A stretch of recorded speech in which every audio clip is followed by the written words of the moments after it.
Andrew woke up in the middle of the night from a strange sound. It seemed as if someone quietly closed the front door. He listened. The apartment was quiet. Only the wall clock in the kitchen ticked away 1:30. It must have been my imagination, he thought. Turning over onto his other side, he extended his hand towards Marina, and then realized the bed next to her was empty. At first he did not feel any anxiety. Perhaps the wife went to get a drink of water or check on the children. He stood up and went to the nursery. Twins Timofey and Yaroslav, 1.5 years old, were sleeping peacefully. From the next room came the quiet snoring of Semyon Petrovich, Marina's father. The bathroom and kitchen were empty, and only on the tablecloth on the kitchen table did Andrei notice a note. Andrei, I'm sorry, I fell in love with someone else and I'm leaving with him. His name is Roman. He is Roloff, and I feel calm and happy when I am with him. We've been together for 6 months now. He doesn't need children, so I'm leaving them to you. I'm tired of being a mother, a wife, a caregiver. I can't live like this anymore. Don't look for me. I won't come back. Let your father stay with you, or send him to a boarding school, as you wish, Marina. He read the letter 3 times, as if the words might change with each reading, but the meaning remained the same. The wife ran away in the middle of the night to her lover, leaving him with her children and her own father. Andrew laughed loudly, from the absurdity and ridiculousness of what was happening. Then the laughter turned into a groan. It felt like something was tearing inside him, like fabric stretched to its limit. He got dressed and ran out into the street and wandered around the block for a long time, trying to comprehend. Now everything is different. When he returned home, the children were already awake. Semyon Petrovich, pale and as if hunched over overnight, sat in a chair, clenching his hands into fists. Well, Semyon Petrovich, said Andrei, it looks like you and I have been abandoned. The old man did not answer. He only whispered, forgive me, son. Didn't save her. Tears choked him. He cried like a child. Without any embarrassment, Andrei came up, put his hand on his shoulder and said, it's okay, we'll manage. Now we need to hold on, for the sake of the kids. Several months passed. At first everything was at its limit. Andrei hardly slept, exhausted between work and household chores. He learned to cook milk porridge, wash children's clothes, and hand-braid the hair of a neighbor's little niece who came to play with the boys to distract them at least a little. Semyon Petrovich tried to help as much as his strength and health allowed. He got up early, cooked breakfast,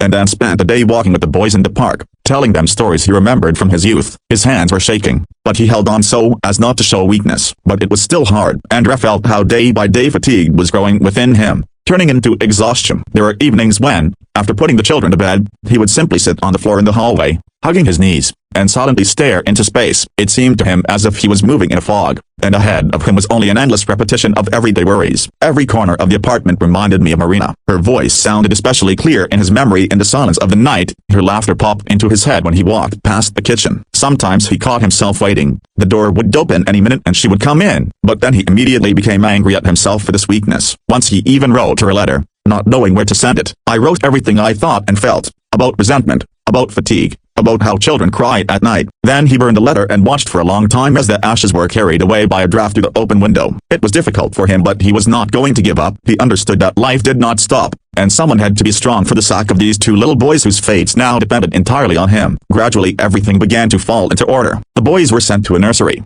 and Andrei got a job from home. Semyon Petrovich became stronger in spirit. The grief closed inside. It was as if he forced himself to forget his daughter. One day the old man said, Andrei, I'll go to the village, to our house. I'll try to sell it. The money will come in handy. I'm with you. I'll help as much as I can, Andrei suggested. But the old man refused and went with his grandchildren. The journey was long and the children were capricious. We got from the station to the village by taxi. Semyon was exhausted and, approaching the house, sighed with relief. But, having opened the gate, I realized that there was someone in the house. The dishes were clinking and there was a smell of borscht. Who's there?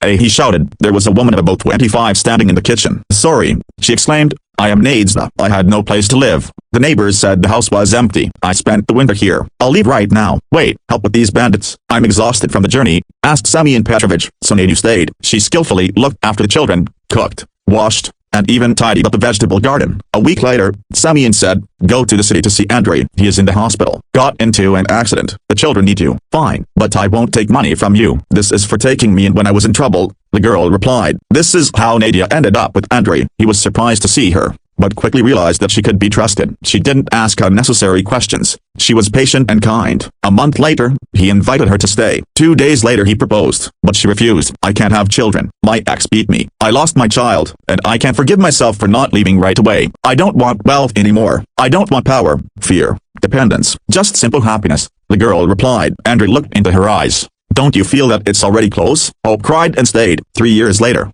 life in their cozy home flowed measuredly and happily. Timofey and Yaroslav studied at the cadet school, proudly shining in their uniforms at morning assemblies, and in the evenings they talked about drill exercises and their first medals. Nadia gave birth to Andrei, a son and a daughter, Pavel and Irina. The kids grew up inquisitive and cheerful, and the house was filled with the sound of laughter, the aroma of pies and the coziness that had never been known there before. Semyon Petrovich, despite his age, loved to play with his younger grandchildren and often told them fairy tales while sitting by the window. Andrei, now a successful owner of his own transport company, spent a lot of time on the road, but always looked forward to returning home. One day, returning from a business trip late in the evening, he stopped at a roadside cafe on the highway to drink coffee. Behind the counter stood a woman with a dull, tired look, dull hair and hastily applied makeup. "Andrei," she whispered, as if not believing her eyes. He recognized her immediately. It was Marina. Their eyes met. She took a step forward as if she wanted to say something, but he only nodded calmly and turned towards the exit. Without words, without regret, he didn't turn around again. Now he had everything. A home where the children he loved were waiting for him, and a woman who became everything to him. Dear viewers, what do you think about this story? Please tell us in the comments, and if you like this video, then like it and subscribe to our channel. Goodbye.